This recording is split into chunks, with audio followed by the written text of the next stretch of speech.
Hey guys, it's Dr. Hayes, and I wanted to make a little video sort of to replace class for I guess it's today when you get this video. So instead of meeting live in Discord today, Tuesday, of our last week of class, you didn't have a reading response due today, and you've got rough drafts due Thursday. So we're not going to meet live, so you can just take time to work on your draft. And you had to read chapter 15 in They Say, I Say today. That was the chapter. So if you've already read that, you saw that it was basically about applying some of the techniques for essay writing that we've talked about, applying them to research essays in the social sciences. That's really good information. You're going to have to take classes in the social sciences if you haven't already. Those are things like your psychology class, sociology, anthropology, whatever, philosophy, any of those that you decide to take. You have to take at least a couple of those classes. So that chapter 15, is about sort of how to adapt the They Say, I Say essay writing process to the field of the social sciences.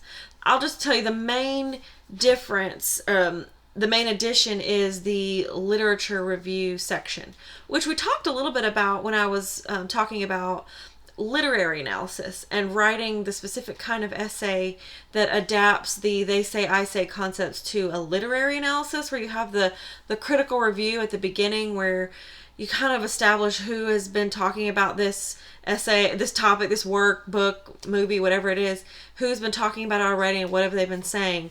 The social sciences essays are very similar. They have a literature review at the beginning, which establishes what sort of discoveries have been made in this field so far, and where does your essay fit in with that. So if you'd like some templates and some tips for how to, maybe going forward, maybe you have psychology in the fall, or sociology, or something like that, anthropology, and maybe you want to get a little preview from this book about some good ways to approach your essays in those classes, that's what chapter 15 is about. There's kind of one more last little bit of information before I send you off into your next classes.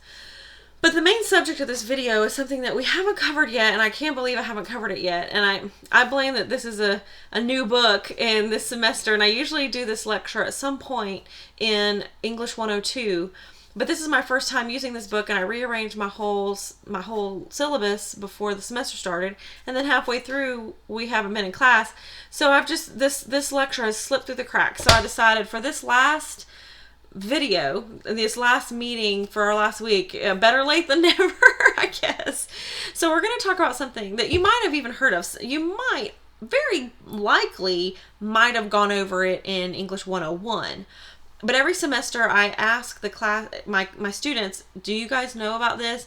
And every semester there's somebody who, or at least half even, who are like, no, I don't know. So we're going to talk about something called the rhetorical triangle. So I've written some notes on this whiteboard here. And so the rhetorical triangle is this way of constructing any sort of, not just an argument, but it's mostly used with argument, but any kind of formal collection of ideas, a speech, an essay you're writing, it can be an argument, it can be a presentation you're giving, but it generally applies to argumentative writing. And it's the sort of aspects of the whole endeavor, the persuasive endeavor, whether it's a speech or a presentation of some kind, or an essay or a PowerPoint or something. There's these three elements, and they form a triangle, and they all must work in unified sort of equality with each other. So I was going to go over these elements one at a time. So the top of the rhetorical triangle is typically represented as ethos. So we have ethos, pathos, and logos. It's Latin terms. And so we'll go through each one. So ethos is the Latin term for ethics, right? So the ethos aspect of the triangle is usually associated with the speaker. Whether that's the speaker as the narrator of an essay, or as the speaker in a speech or presentation. The ethos, ethics, represents the credibility of the speaker. So as the speaker slash author of a persuasive essay or of any kind of argument, your job, one of your responsibilities, is to assure the audience that you are believable, that they can trust you. You establish your credibility. Maybe you have personal experience in this field, maybe you have professional or education experience in this field, but you establish in some way your credibility. Some of the ethos is established by how well researched your topic is. Like if you have plenty of information, plenty of sources, that you've done the legwork, that contributes to ethos as well. Like it's basically the quality that a speaker has, that the audience trusts them. They trust their point of view. They believe that that the speaker is not trying to trick them, that they're not trying to manipulate them in any way, and that they are believable and trustable. That's the trustworthy. That's the ethos side of the triangle. So several things, as I've already mentioned, contribute to that quality of the argument. And all of these kind of work together and they help each other out. So you'll see that. The bottom corner of the triangle, one of the bottom corners, is logos, which is Latin for logic, right? And so the logos corner of the triangle is typically associated with the message, the information in the essay or speech or what have you, right? So the logos, logic, comprises your data, your research, the points that you decided to make, your thesis, how strong the claim is, how supported the claim is, if your paragraphs are organized, if they make sense, if the grammar in them even is correct. Like if you have built a proper argument, and your grammar contributes to the ethos as well, like if you are a trustworthy speaker. So more than one element can kind of contribute in different ways to these things. So the logos the logic part represents the actual message, the information being put across in the essay or presentation. And so that's why it's important to have a sufficient amount of sources, that they're cited correctly, that you haven't stolen them from anybody, and accidentally plagiarized or intentionally plagiarized, that you have, that you're not maliciously misrepresenting data, like sort of using a statistic in a tricky way to sort of manipulate the audience, not representing the significance accurately, maybe in your counter arguing, you have fully supported the naysayer that you have introduced in your text. All of that goes in with logos. But some of those things contribute to the ethos as well.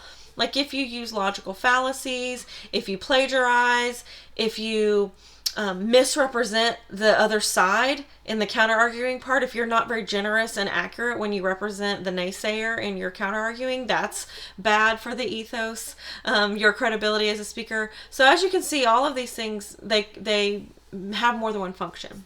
Let's talk about the last element, which is pathos, which is Latin for emotions. It's the root word where we get the word pathetic, right? Pathos.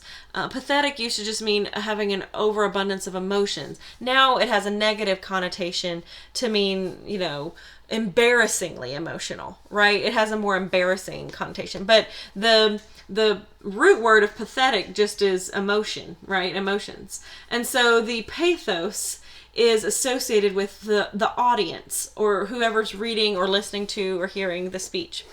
And so the way pathos comes into play is that how does the audience feel about both the speaker and the message being conveyed? What feelings are being evoked? Do they feel excited about these ideas? Do they feel motivated? Do they feel ashamed that they have been doing something wrong or they've had the wrong idea? Do they feel embarrassed that they didn't know this information? Do they feel maybe sad or sympathetic for the people involved in the topic being discussed? And so the feelings that are evoked in the reader or the audience, that's the pathos side of the triangle. And the speaker can intentionally try to look for opportunities within the essay to sort of evoke the desired emotion, whether it be a call to action or patriotism or motivating them to drink more water or go vegan or whatever, some using their sort of emotions to get the desired result. Usually where the pathos side of an essay comes in is in the conclusion, where you could use the idioms where you're laying it on thick or you're buttering them up, things like that, where you're really trying to drive home your point. If you include like a personal story that's maybe either inspirational or sad or meaningful in some way, that could be manipulating the pathos aspect of the triangle. Or if you when you're describing a statistic, you could describe it in a very like tragic way, like this result of this statistic shows how crucial and devastating this issue really is, that kind of thing. You can kind of pull on the heartstrings. Now, as you could probably suspect, it's real easy to overdo it. And so if you overdo it, you come across to your audience as skeezy, right? Disingenuous and manipulative, right? So that's why this triangle is an equilateral triangle, right? All sides equal, no part is emphasized over the other.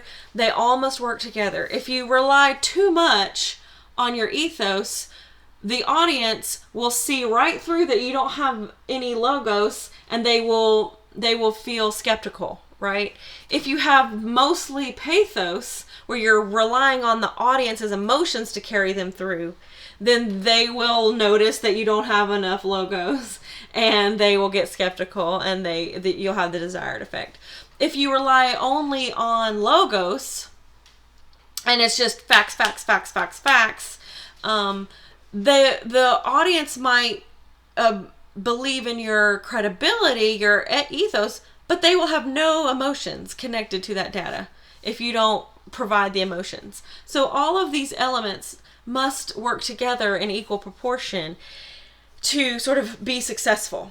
That's not easy to do, and you're just kind of starting this process of writing research papers, constructing arguments. So it's very understandable if this is something that's you aren't really adept at finding that balance early on, but it's something that's going to be expected more and more as you get on into your courses. The further you get into your coursework and your programs, you're going to be expected to have a little bit, to be more adept at combining these elements in a balanced, pleasing way to make a successful essay, right? To turn in a successful essay. This is what your instructors are going to be looking for.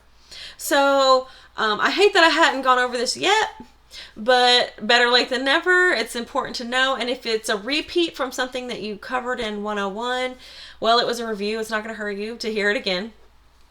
So I found a graphic online. There's lots of like graphics that explain the rhetorical triangle. It's very popular. But I will sort of I'll upload the graphic to Canvas. So in the files. So it'll be there if you want to refer back to it at any point. You can refer back, and it looks just like this, except it has more of a paragraph that describes each one, kind of like a review of what I just told you. So I will put that graphic in the files on Canvas if you need to review these concepts, or you can just Google images rhetorical triangle and it'll come up if you don't have access to Canvas for some reason. Okay, so we're not meeting in class today, Tuesday, but we will meet in Discord on Thursday to touch base one more time about your final draft, your rough drafts that are due. Your rough draft of your final paper is due Thursday in Canvas, and I've set it up to assign you peer reviewers. So we'll see how that goes. I want to talk to you guys one more time about that process before we end out the semester. Okay, so I hope you guys have a good day, and I will talk to you guys on Thursday.